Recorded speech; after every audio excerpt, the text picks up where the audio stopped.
Hey, so making another recorded space to read another chapter in the book Tip of the Spear by Orisanmi Burton. So this is chapter 3. Attica is revolutionary consciousness and abolitionist world making. I'm really excited for this chapter.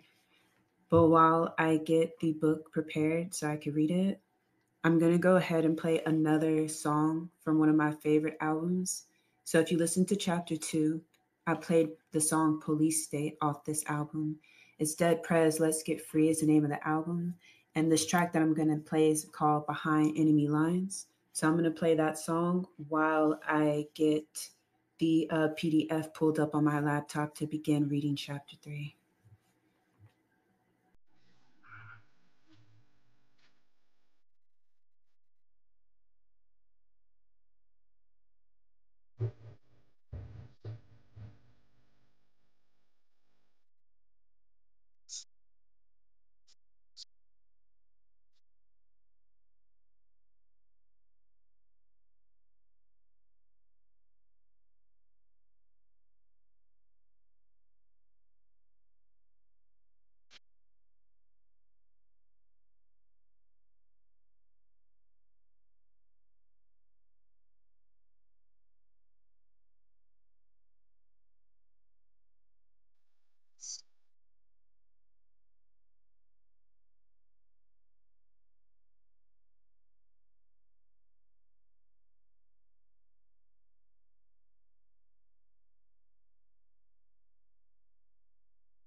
Yeah, so that was Behind Enemy Lines by Dead Prez off their album Let's Get Free.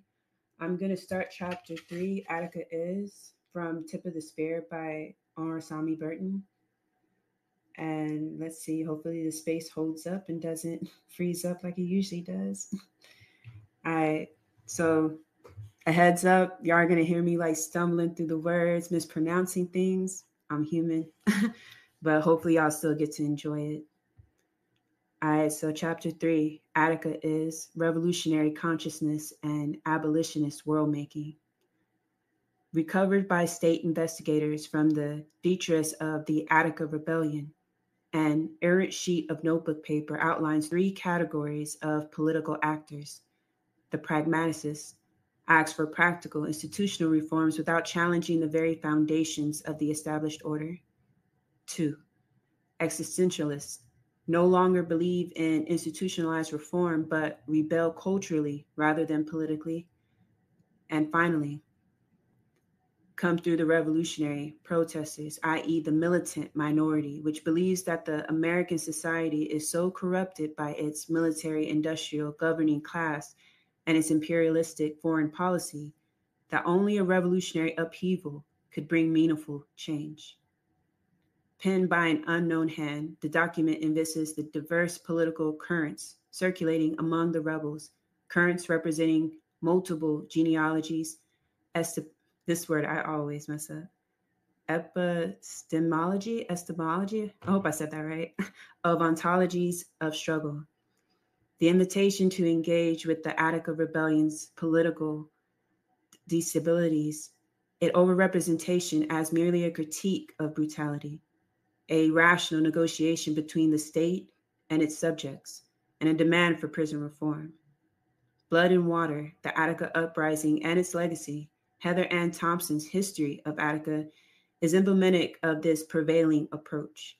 Thompson's account de-radicalizes the prison movement by relying heavily on state sources and by interpreting those sources through a carceral lens that foregrounds questions of recognition, rights, humane treatment, government transparency, legal redress, and reform, all of which stabilize rather than challenge the foundations of the established order.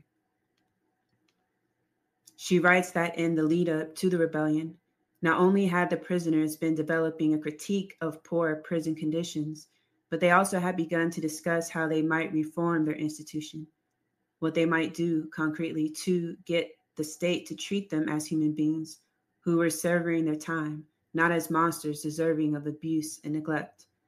While this is certainly true, the aforementioned scheme of protest establishes that the understandings, discussions, and aspirations of many within Attica exceeded these pragmatic concerns.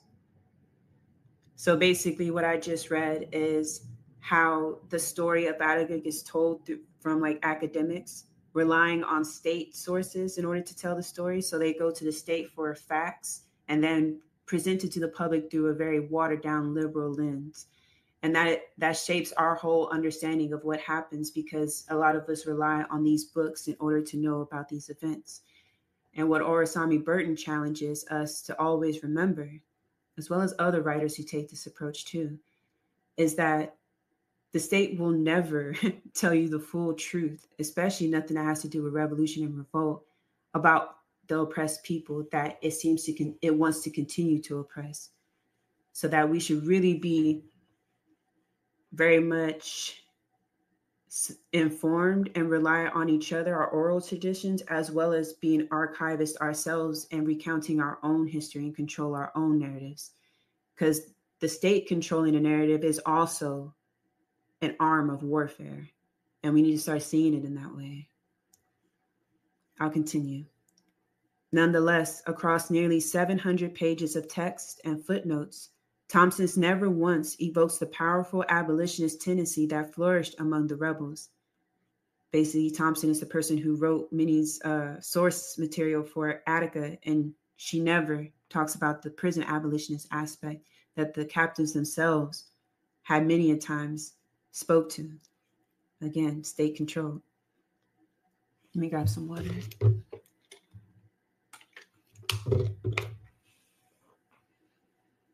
Nonetheless, across nearly 700 pages of text and footnotes, Thompson never once evokes the powerful abolitionist tendency that flourished among the rebels.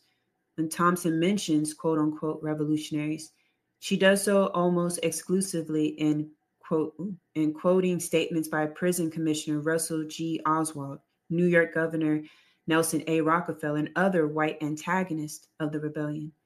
In doing so, Thompson analyzes state sources on their own terms without extending the same respect to Black radical sources that the state can neither legitimate nor control. The result, as I have argued elsewhere, is the erasure of Attica's abolitionist legacy and the silencing of the revolutionary theories, vision, subjectivities, and desires that it generated. Our collective understanding of Attica and Black rebellion more broadly is further impeded by the apparent need of analysis to pander to white audiences that devalue, criminalize, and assail complex and protracted Black insurgency while craving explosive spectacles of Black suffering and death. The rebellion was savagely crushed when a state assault force shot 39 people to death, rebels and hostages, and wounded and tortured countless others.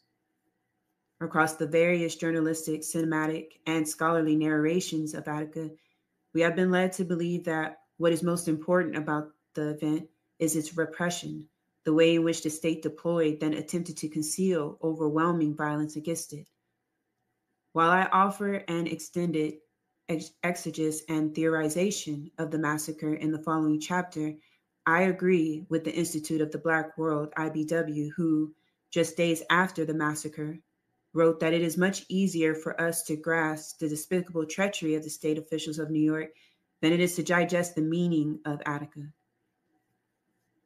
I would go further and suggest that explications of official malfeasance and trickery are not only easier to convey, but more comforting, because they hold out the possibility of redress, whereas the revolutionary, abolitionist, and anti-colonial content of the rebellion, which I endeavor to elaborate here, constitutes a terrifying antagonism with the known world. Understandings of anti-prison struggle as revolutionary struggle were shaped by conceptions of the prison as a microcosm of broader world order.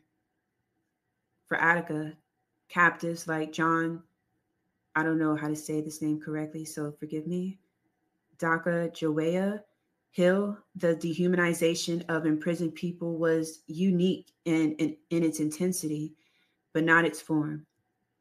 The Atticas of the world were distillations of colonialism's living legacy. Exactly. So well put. In those who operated them, Sacagawea saw the same angry, distrustful, and deathly beings that perpetrated genocide and enslavement against indigenous and Black people across the globe. The primary difference between Attica and the average ghetto, Sacagawea wrote in an unpublished open letter, was that in Attica, the people who controlled your life were free to racistly harass, attack, and murder you, and the public would never hear a sound. Sacagawea and others abhorred prison, the dreadful food, the medical neglect, the brutal working conditions, and the intensity of racism and brutality it inflicted upon them. Addressing these minimum demands at the onset of the rebellion, the rebels submitted the 15 practical proposals calling for, among other reforms, higher wages, political freedom, religious freedom, and an end to censorship, parole reform, better food, educational programs, and improved medical care. Grab some water.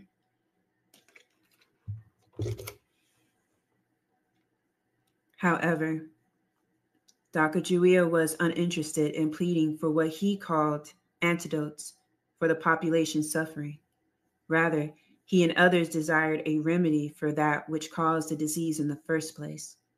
In his own words, this was the complete abolition of prisons and the revolutionary overthrow of the system that needs them, capitalism. This chapter adopts Sacagawea's conceptualization of abolition and revolution as overlapping, yet distinct ruptures from the carceral world. At the same time, it is indebted to James and Grace Lee Boggs' useful I can't say that word today. I know what it is, y'all. I swear I could read. Between revolution and rebellion. Drawing on their experience in the Detroit Rebellion of 1967, the Boggses argue that rebellions tend to be reactive, localized, negative, and fixated on wresting antidotes from outside entities. A rebellion disrupts the society, but it does not provide what is necessary to establish a new social order. By contrast, they conceptualize revolution as a positive social and political project, a collective process that draws on the internal resources of the people engaged in revolutionary struggle, propelling humanity toward a radical new future, while enhancing its capacity for creativity, consciousness, cooperation, and moral evolution. I know that's fucking right. The Long Attica Revolt was revolutionary, not only because people like Sacagawea and other members of the militant minority understood themselves as such, but also because the communal, internationalist, and autonomous practices that emerged a new social order, a new ethics, and new forms of human society. This perspective corrects misleading state-centered approaches that predominate the historiography of carceral rebellion and instead centers a revolutionary, abolitionist, Black speculative futurity. Actually, I've never seen that word before. Although it lasted only 4 days and was largely confined to a small patch of sand and gravel enclosed by a concrete wall, we must not allow the event's geography and temporary limited scale to distract from its significance as an epochal act of abolitionist world making. The Attica Rebellion elaborated revolutionary and abolitionist poetics that were profoundly creative. When the captives rebelled, they ruptured an acute site of racial colonial domination and sowed the seeds of something entirely new. In doing so, they embodied, rehearsed, and struggled through a constellation of radical and revolutionary tactics, dynamics, and contradictions. They developed ethical practices of solidarity, interdependence, place based struggle, self actualization, internationalism, care, and militant defiance, including experimentation with underground infrastructure of guerrilla warfare capacitation. The prefigurative implications of their praxis were apprehended by the IBW, who called Attica the revolution that was, the revolution that is to be, and by the Prisoners' Solidarity Committee, who wrote, under these bizarre conditions, the Attica rebels projected onto that arena a glimpse of what is possible: class solidarity, the overthrow of racism, the ingenuity and intuitiveness of the masses, their iron self-discipline, their humanness, even to the lowest of their tormentors.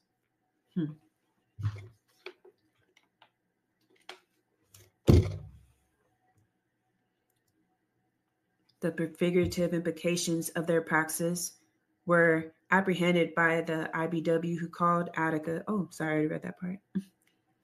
This chapter constitutes the most ambitious effort to date to elaborate Attica's abolitionist and revolutionary content. For this reason, it largely forgoes retreading the well-worn negotiations between the rebels and the state around what Martin Sorcy termed the Attica reform demands. Instead, it amplifies the political and intellectual labor of the abolitionists, revolutionaries, and gangsters who developed a political culture that was inimical of reformism. Less than a month before the prison's eruption, Samuel Melville, a key figure in the rebellion, wrote a letter where he opined in his unique writing style that captives in Attica needed to avoid the obvious classification of prison reformers. He continued, when you come right down to it, of course, there's only one revolutionary change as far as the prison system in America is concerned. But until the day comes when enough of our brothers and sisters realize what the one revolutionary change is, we must always be certain of our demands will exceed what the pigs are able to grant. Achieving an abolitionist future, the obvious alternative to prison reform, depended not on forcing the state to concede to pragmatic demands, which the captives should have already enjoyed as nominal U.S. citizens, but on legitimating their movement, nurturing the consciousness of communities in struggle, and helping them recognize that those in power were unwilling and unable to satiate their political aspirations. The rebellion's development reflected anarchist practices inherent in Black resistance. Upon seizing the prison, disproving the widespread belief that Attica was riot-proof, in quotes, the rebels organized themselves into what George Jackson called the Black Commune, thinking with Black radical and revolutionary formations across time and space, pre-colonial African communities, maroonage in the era of chattel slavery, the semi-liberated zones of New Guinea, Passau, and Mozambique, and the survival pending revolution programs of the Black Panther Party, Jackson theorized the Black commune as an autonomous site of self-organization capable of nurturing revolutionary culture and alternative modes of collective life. The bleeding edge of the rebellion was not a demand for inclusion or recognition, but for escape, resurgence, and autonomy. It was an internal demand for complete divestment from the norms of white culture, liberal capitalist ideology, property relations, and respectability. Angela Davis compared Attica to the Paris Commune, which emerged exactly a century earlier, and what Marx wrote of 19th century Paris is equally true of Attica. The great social measure of the Commune was its own working existence. In what follows, I offer a never-before-told account of the rebellion's eruption and escalation into a form of carceral guerrilla warfare from the perspectives of the captives who participated in it. I then narrate the shift from spontaneity to organization, showing how the rebels transformed their negations of the carceral regime into a communal space, reordering the prison's social geography and establishing a new political order. Next, I elaborate what I call the Attica Underground. I show how the rebels fostered a clandestine culture of militant defense, strategic retaliation, and war fighting capacity, with formal and informal links to the Black Liberation Army, the Weather Underground, and other underground formations. Then I turn to the ecstatic, intimate, and erotic experiences of social life and commune, invoking Sylvia Wynter's notion of genres of human being. I demonstrate that beneath the hard outer layer of war, the inner core of the rebellion was constituted by radically new forms of human social care. Finally, I close by explicating the rebellion's transnational dimensions, theorizing the commune as itself a demand for a new world, one that was not addressed to the state, but to revolutionary and progressive forces in solidarity with the rebellion. Let me grab some water before I start this new section. And like I said, I love how Orisanmi writes this from this perspective, talking about how the rebellions is not a plea to this state or our oppressors for concessions or leniency or any kind of like moral like judgments. Rebellions and revolt is actually a war cry for us, the oppressed, to say, hey, stand up. Like now is the time. This is a revolutionary ongoing struggle that is connected globally. And so we all have a role to tear the existing order that dehumanizes us through the death machine of colonialism and capitalism and patriarchy and all other oppressive systems. That has to be destroyed in order for a new world to exist. That there is no negotiating with that entity. And that we should start looking at ourselves as world makers. And so when we think from that perspective, we see no need to beg. I'll continue to go on to this next section. It's called Total Disorder. Sorry, I'm getting my life. I fucking love this shit. After 5 decades of calculated obscurity, a former captive who I'll call Bugs offered a narrative that significantly reshapes our understanding of Attica. A streetwise Harlem native imprisoned for selling dope, Bugs witnessed the spark that ignited the prairie fire. He then fanned the flames, helping to set the inferno ablaze. On the morning of September 9th, 1971, Bugs had a rare opportunity to travel from Attica's C block, where he lived and worked, to A block. Escorted through C tunnel by 2 guards, he reached Times Square, the point at which the prison's 4 major quadrants intersect. On a typical day, the consul officer stationed within Times Square would have spoken to Bugs' escort or inspected his pass, but this day would soon prove the antithesis of typical. The consul officer, William Quinn, was distracted by a confrontation brewing on the other side of the A tunnel gate, where Bugs had been planning to go. Peering through Times Square, Bugs saw a very large black man facing off with a much smaller white guard. Behind them, a ragged line of men in gray jumpsuits were looking on. He recognized them as 5 Company, otherwise known as Idol Company, where the most destructive and oppositional of Attica's captives were thrown together. These quote-unquote combatants, as Bugs calls them, were the guys who were ready to mix it up with the police at a drop of a hat. I know that's fucking right. A day earlier, some of them had been involved in a melee during which a guard and a captain were struck, and 2 captives had been badly beaten. Rumors had circulated since the previous night that the men had been killed, causing insurrectionary fantasies and whispers of retaliation to emanate from the captives' quarters. When Bugs stepped closer, so that he was now almost touching the sea gate, he discerned the identity of the combatant. It was Idle Company's unofficial leader, the infamous Tommy Kilimanjaro Hicks.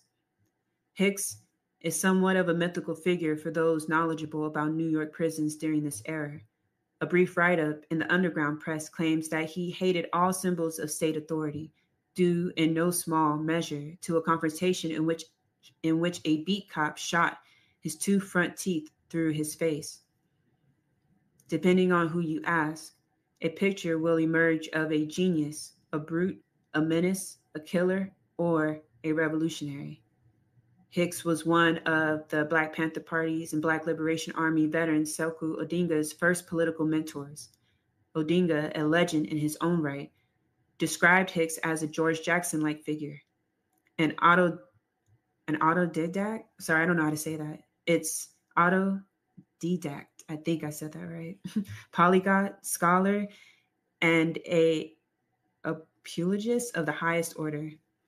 Apparently, he was known for provoking prison guards into attacking him just so he could knock them out 2 and 3 at a time. I know that's fucking right. Energy. Let's see. Sorry, I lost my place. Enjoying that a little too much. Legend has it that Hicks inspired such fear and anxiety among them, talking about the guards, that one warden instituted a rule of forbidding his subordinates to open the gate to Hicks' cell unless accompanied by an administrator. Hicks inflicted major damage during the Comstock prison riots of 1963, in which blacks banded together to violently retaliate against white captives and guards who had long colluded in subjecting them to a Jim Crow-style apartheid regime. After joining the Panthers in prison, Hicks became one of the original 13 quote-unquote ringleaders of the Arborn Rebellion. On the 5th and final day of the Attica Rebellion, when the state assault force embarked upon their killing spree, several survivors witnessed Hicks charge a state trooper, strike him in the face, and attempt to take his weapon. The story goes that Hicks was seized upon by several agents, thrown in a ditch, and filled with bullets. Retribution not only for what he had done in Attica, but for his long biography of rebellion. Long live the revolutionaries. Though aware of Hicks' outsized reputation, nothing could have prepared Bugs for what happened next. In an instant, Hicks unleashed a brutal punch to the guard's face and followed it with a roundhouse kick to his body. Bugs saw the guard collapse, then watched others from Idle Company, along with the men from 9 Company, who were lined up farther down the corridor, run into the fray. They mercilessly attacked the other guards, availing themselves of their billy clubs, handcuffs, and keys. Sacagawea, who was among the riot starters, claims that Samuel McIvor, a white revolutionary affiliate with the Weather Underground, was there as well. Sacagawea, who was of Native American ancestry, wrote in his autobiography, "A black, white, and red men were unified with one instinct impulse to defiantly engage the brutal regime." Sacagawea's conceptualization of the rebellion's initiation as defiant engagement with a brutal regime configures liberal discourses of violence, resistance, and even self-defense that permeate most his historical accounts of Black insurgency. So that's really important. That's why I starting over those last words, is because, hold on, grab some water. Is because the way in which we get told the stories of prison revolts and uprising is, again, it mostly centers reform that were in some of the demands, and that, they're only reacting to a violent, a violent event that happened. Like, they always narrow it down to a singular event. But what they don't capture is what leads up to this, the ongoing struggle. So what happened during this time, right? This is the 60s and the 70s. Imagine, right, in the white settler colony of America, you have full-on guerrilla warfare during the time of Black liberation. And that's the way you have to look at it and describe it, because they oftentimes paint the picture of just people holding protest signs and singing "We Shall Overcome." And that becomes the central narrative of what we believe civil rights was. But in actuality, if we go back and read the newspapers and the accounts of the pigs themselves, they themselves was like, yo, this is full-on guerrilla warfare. What the fuck are we going to do?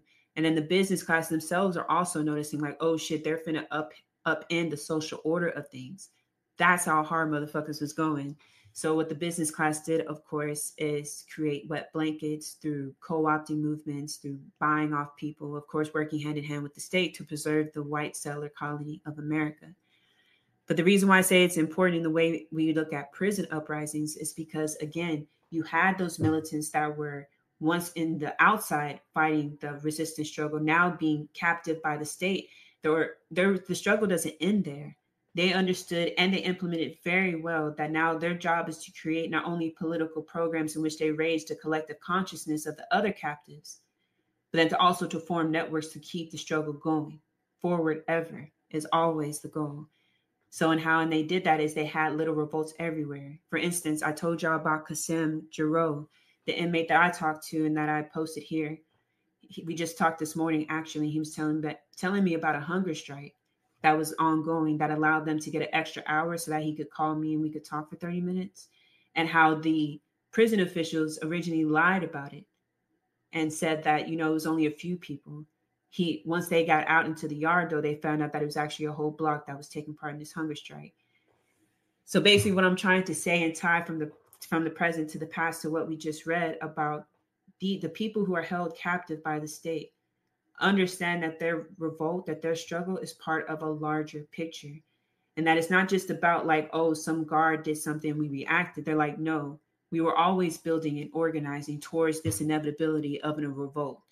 And that's very important. And when we start from that mind frame, the rest of what I'm going to read is going to hit even harder.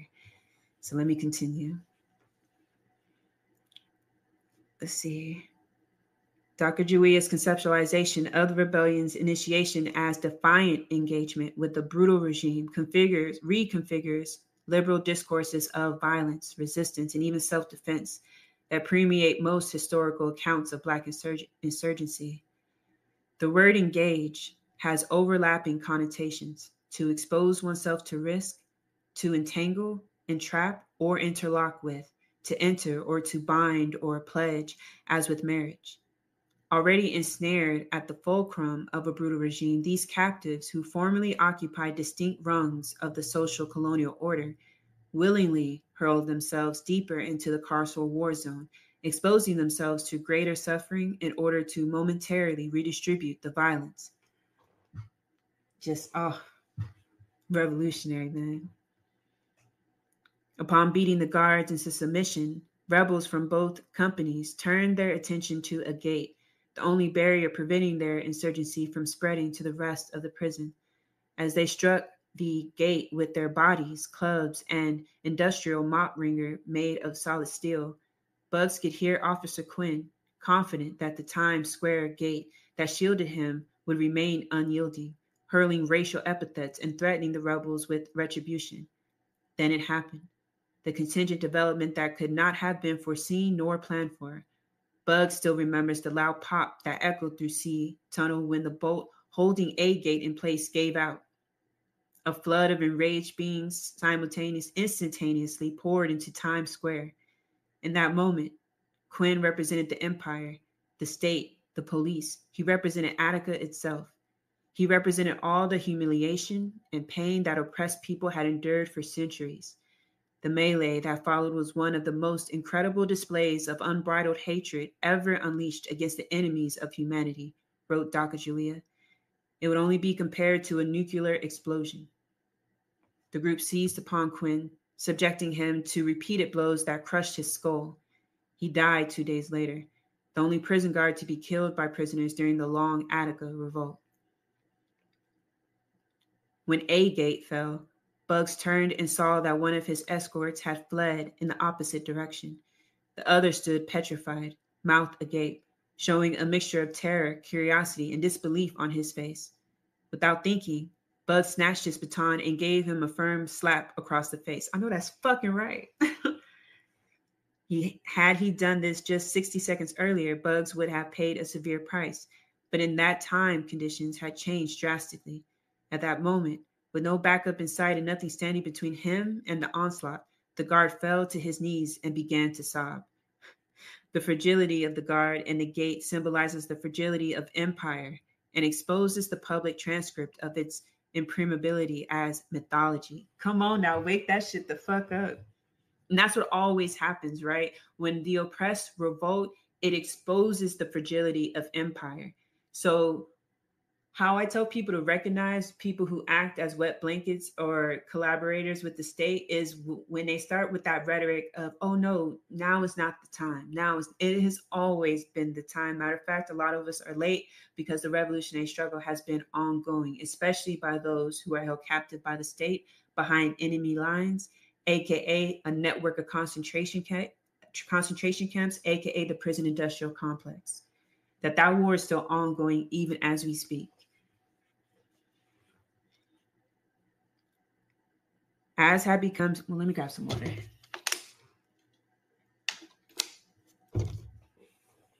As had become standard operating procedure across the protracted revolt, the rebels tore through the prison, causing massive destruction and multiplying their ranks by opening everything that was locked. They charged into Attica's various corridors, offices, halls, shops, and vented their fury against the infrastructure of their captivity. They shattered everything made of glass, ripped the telephones out the walls, destroyed the plumbing system and the radiators, damaged the cell locking and electrical systems. They used a forklift to break down the door to the metal shop and other gates separating various areas of the prison. They broke into the armory and seized 2 gas guns. Hold on real quick, sorry. Seized 2 gas guns and I lost my place. They used a forklift to break down the door to the metal shop and other gates separating various areas of the prison. They broke into the armory and seized 2 gas guns, which they used to launch gas grenades down corridors and into offices where guards were hiding. They used these weapons to physically attack the captured guards, many of whom they stripped naked and marched down the corridors under threats of death, a mentioning reversal of the humiliating ritual that they had been subjected to so many times before. I know that's right. A government report found that 32, and real quick, so when they talk about how, once they tactfully went and found where these pigs were fucking hiding, dragged them fucking out by their fucking nostrils, and then made them strip naked and walk down the corridor, reversing the humiliation and sexual violence that had been inflicted upon them by these same people. This is why the whole both sides argument don't fucking work. Like, oh no, if we're violent, we become just like the oppressors. That is a false equivalency. Like, you can't hear how these revolutionaries took hold of their autonomy and say, oh, you're just as bad as the oppressor. There's no fucking way. Unless, of course, you're fucking fascist. But anyway, let me keep reading.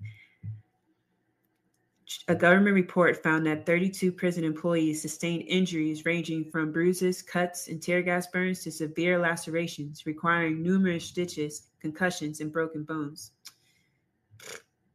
Fucking cry. Enveloped in the chaos, Bugs felt a visceral urge to join in the destruction, to attack, rend, and disable Attica's built environment. But ripping pipes out of the wall, breaking windows, and smashing metal surfaces with sticks, as had been done in past rebellions, seemed inadequate for what the situation called for. They were causing destruction, but it wasn't my kind of destruction, he recalled. I wanted to blow the joint up. Bugs expressed desire, Conjure span on, who wrote that in the opening stages of anti-colonial war, to blow the colonial world to smithereens is henceforth a clear image within the grasp and imagination of every colonized subject. I know that's right. I mean, imagine that shit. Imagine that in our lifetime, we see, and within the belly of the beast here in the settler colony of America, that we see something as big as like what's something that is this great symbol of empire? Oh, the White House. Just blow up, blow up. Like, what would that do for for the revolutionary minded people within the oppressed class? That this shit is destructible, that this shit can fall, that there was a world prior to white supremacy. Like, white supremacy interrupted the evolution of humanity, and that we're all being held collectively hostage by it until we destroy it and tear it down and blow the shit up. And that when we see that image, it shouldn't scare us. It shouldn't signify an end by any means. Actually, it should signify our own capabilities to build a new world, and therefore should symbolize the beginning. It should be tears of joy you see if you see something like that in our lifetime. I'll get back to the reading. Seizing the opportune moment to materialize his abolitionist imagination, Bugs drew on his existing knowledge of the terrain, organizing a small crew of rebels to carry out an audacious act of carceral guerrilla warfare. He knew that the welding shop contained several canisters of gas and that there was a stove in the clerk's room above the prison chapel. Amid the pandemonium of the rebellion, he and his crew appropriated 3 industrial sleds, loaded them each with roughly 20 canisters of gas, and wheeled them down the hall toward the chapel. Then they created a human daisy chain, transporting the canisters up the stairs leading to the chapel. As others saw what was happening, they joined in. Each man took a canister and handed it to the next man, all the way up to the top, and stacked them in that room. It was filled with old hymnals and Bibles and what I call a pyromaniac stream. And he stacked all the stuff in there. No, that shit's funny as fuck. Sorry, I'm reading his. So what I'm reading is actually from Bugs himself, and it's funny that he would name like hymnals and Bibles as perfect like lighter fluid. I'm telling you, revolutionary genius. It was filled with old hymnals and Bibles, what I call a pyromaniac stream. And we stacked all the stuff in there, and we had kerosene from the paint shop. We just doused that room with flammable liquids and went down where they had a ship's mast head of Jesus Christ made from ebony wood. The thing was massive. We doused it, and we trailed the kerosene out, broke the gas line, and when we got downstairs, we lit the kerosene, and it raced back up the stairs to the room, and when the fire got going, we ran back out into the yard and waited. About maybe 20 minutes later, the explosion rocked the prison. I mean, I think it blew the steeple off the damn building. I know that's right. Let me grab some water. And if you go to the post of this space, in the thread, I put pictures of actually the scene that they're talking about because it's also included in the book. So if you want to take a look at what the aftermath of that was, it's fucking dope. Bug's detailed account reveals how the spontaneity and chaos of collective rebellion created an opportunity for forethought, plotting, cooperation, and self-organization.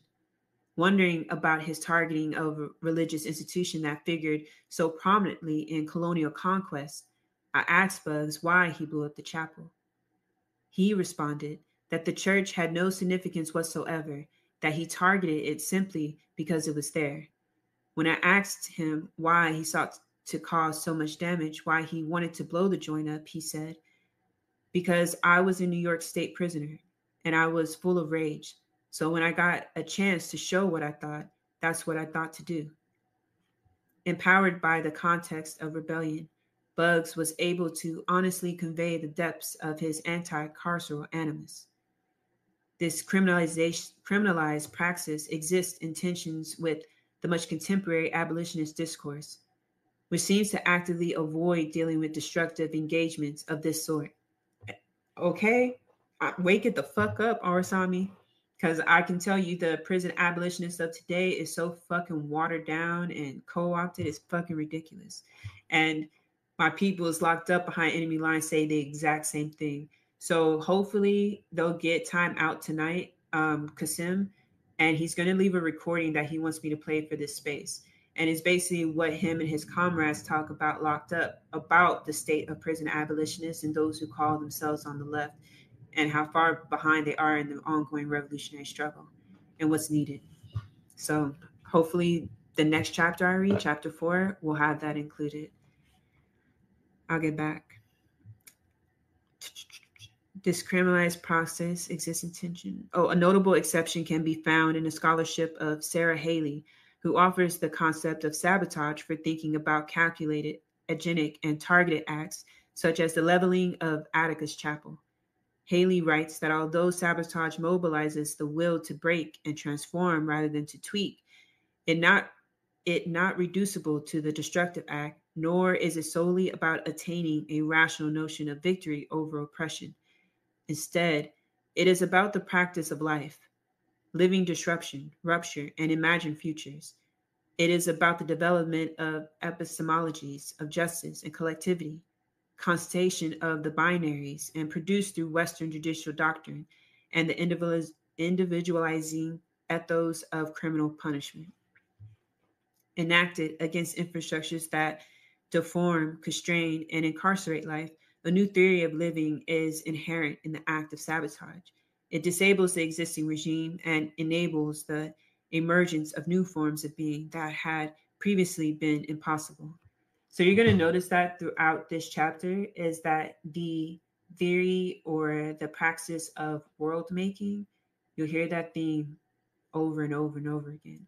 That due destruction, the possibility of creating a new world is possible and now it becomes tangible. So again, when you see people breaking windows, when you see people setting fires to the pigs, police cars, and when you see them setting fires to police stations, that only brings me joy because that means the people have collectively, acted out the will to seeing a new world. That's cause for celebration.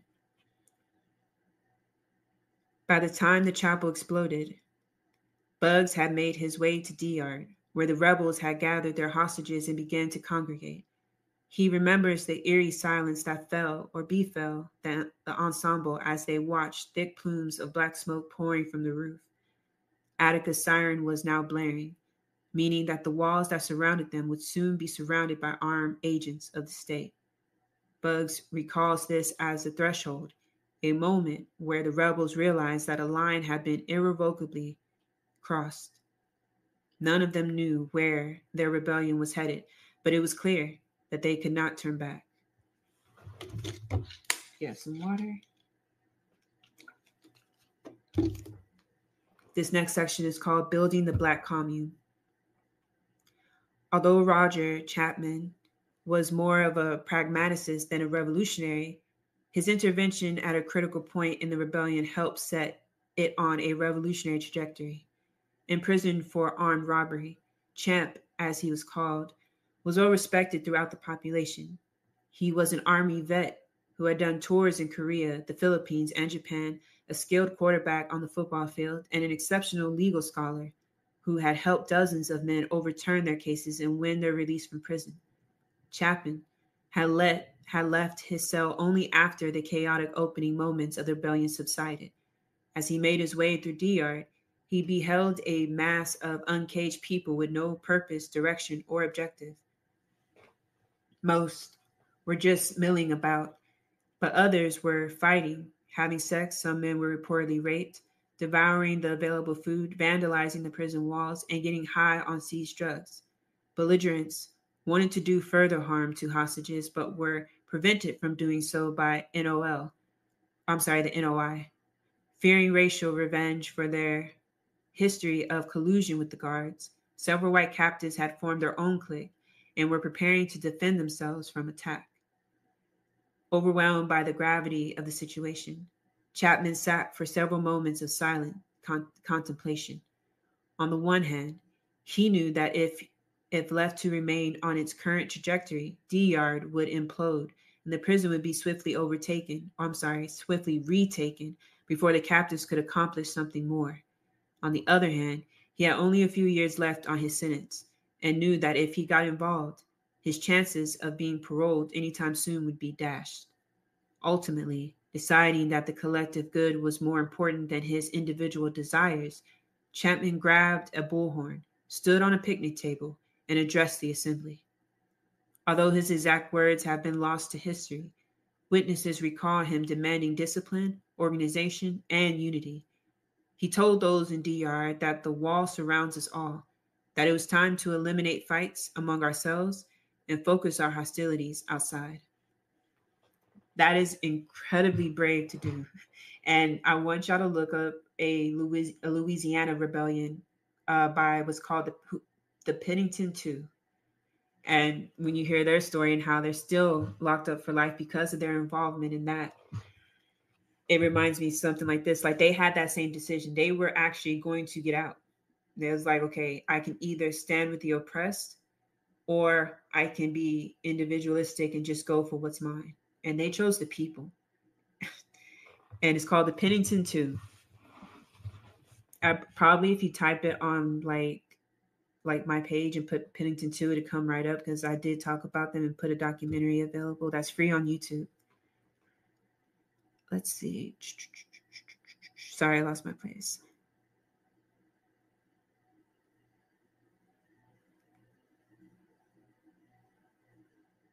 The hostages were moved to the center of the yard. Oh, wait, a participant? Wait, I just want to make sure I don't skip anything. Okay, here it is. A participant later testified that after Chapman's internal demand, no one had to be directed or told what to do, that everyone just fell into position. The hostages were moved to the center of the yard and encircled by a ring of NOI guards. Multiple lunch tables were pulled together to serve as the site of official political discourse, and above this, a wooden canopy and lights were erected. The rebels rigged a public address system to allow speakers to address the commune directly. They rationed food and water and prepared meals such that between September 10th and 12th, 3 meals a day were provided for more than 1,200 people. They demarcated a medical area with a sheet and a white cross. There, they dispensed prescriptions and offered basic care to the rebels as well as the hostages. They dug a latrine and established cleanup details to remove waste. When it got dark, they brought their sheets and blankets into the yard and set up tents and lean-tos along the periphery of the prison's inner walls. They named the passageway beyond their control. The barred gate separating A Tunnel, the site of the rebellion's eruption, from Times Square, the demilitarized zone, DMZ. As rebels demarcated new spaces for being in common, they constructed what Ruth Wilson Gilmore calls an abolition geography. The organized disorder of the rebellion's opening moments had weakened the prison's material integrity. Now, they exerted kinetic energy and intellectual labor to remap their world, literally changing places without ever leaving the walls. Archived video surveillance footage of occupied D-Yard offers a glimpse of the collective labor they poured into the commune. As the camera's frame pans across the densely populated yard, the voice of a state trooper can be heard over the pervasive sound of hammers driving nails into wood. With a sense of utter bewilderment, he says, "They seem to be building as much as they are destroying." Carved out from within the sphere of racial colonial domination, the commune became a zone of epistemological, suffered through that one, antagonism with the state and an infrastructure of collective self-creation. Power to the fucking people.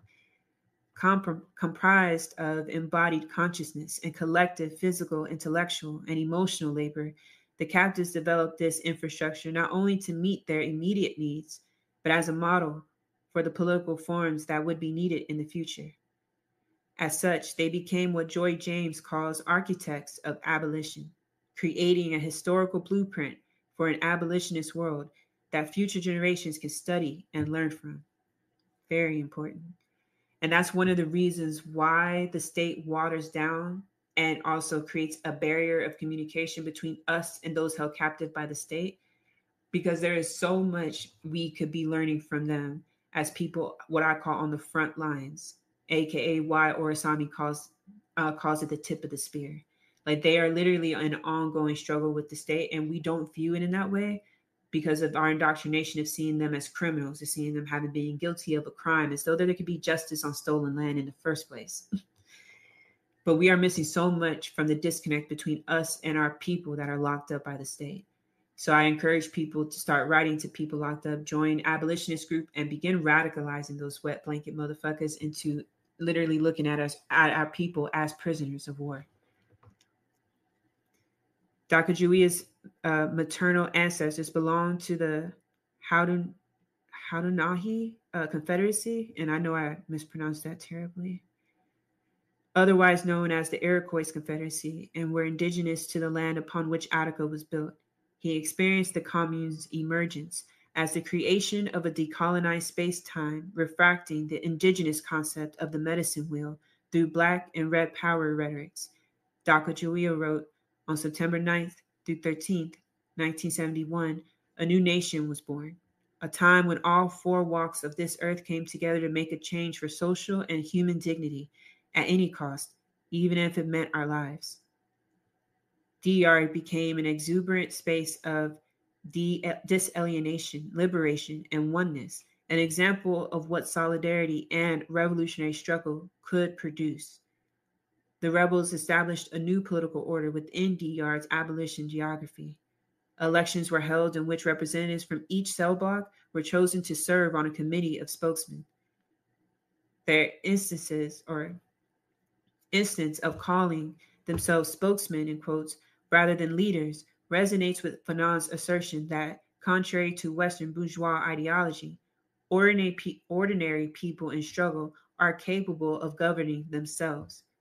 For Fanon, the political party must serve as the vigorous spokesperson and the incorruptible defender of the masses. Otherwise, anti-colonial movements will be vulnerable to neo-colonial retrenchment. Among the spokesmen were Roger Chapman, Hubert X. Blyton, who had served on the negotiating committee during the Toombs Rebellion, Richard X. Clark, a prominent member of the NOI, and L.D. Barkley, an orator of enormous power. To preserve the integrity of their new order, they also established a security force. Frank Big Black Smith, a well-known football player and coach, was voted its chief. Over the course of the rebellion's 4 days, as many as 300 rebels participated in security. They patrolled the yard, the catwalks, the tunnels, the cell blocks, ensuring the safety of the rebels, the hostages, and outside observers who were later sent in to aid the negotiations with the state. During subsequent investigations of the rebellion, the New York State Special Commission on Attica and other government entities exhibited an abiding interest in the commune's decision-making structure and security imperatives. In its final report, the commission concluded that the commune relied heavily on coercion, that it lacked effective democratic decision-making processes, and that the majority of those in the yard feared violence if they voiced unpopular opinions. Echoing the counterinsurgent analysis of carceral rebellion promulgated by the FBI and others, the commission argued that most of the rebels were forcibly herded into DR and could only leave if granted a pass, the very same pass that prison authorities had used when they were in control. The report quotes a local white surgeon who was allowed into the yard to check on the health of the hostages and who later called the commune a dictatorship. According to Dr. Warren Henson, the security force was an implement of a small group of militant leadership who deployed the group to lord it over the voiceless and powerless masses. In many respects, the commission concluded the inmates' society in D-Yard was arranged in the same way that the authorities against whom they were rebelling ran Attica. So this is an important part.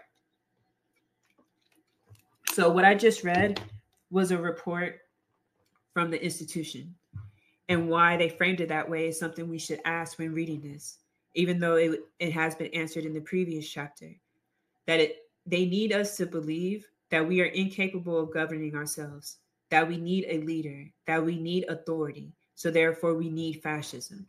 So whenever there is revolt, it is imperative of the state to control and seize that narrative and only give it to us through a lens that becomes watered down, for lack of a better term, by the state. And so that we can't use that information to see, like, again, the way in which we see prison revolts and uprisings.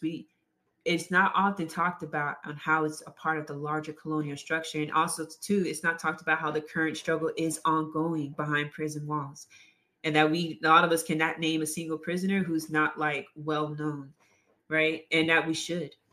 Because one of the things in which they name, too, in this is that in order to sustain these movements, they also need the support of us on the outside, which is why the state sees this narrative, so that we are constantly confused out here